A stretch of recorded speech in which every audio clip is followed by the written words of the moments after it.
Welcome guys, and in this video I'm going to show you how you can fix your SteelSeries Sonar not working properly or doesn't work at all.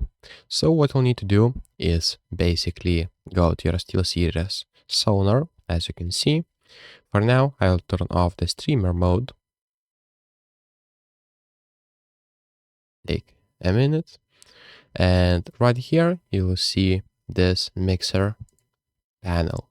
So basically what you'll need to do is right here, for the output, select your headphones. For the chat, headphones. For the aux, it doesn't even matter if you don't use it. And for the mic, select your mic. So it will be your headset mic or the other mic. And make sure those are at 100%. And that's pretty much it, guys. So if that doesn't work, what you can do is restart your Sonar and make sure to select right here in the sound the SteelSeries Sonar Gaming. And that's pretty much it, guys. So if this video was helpful, please make sure to subscribe to Guide to Everything, comment down below for the algorithm, and see you in the next one.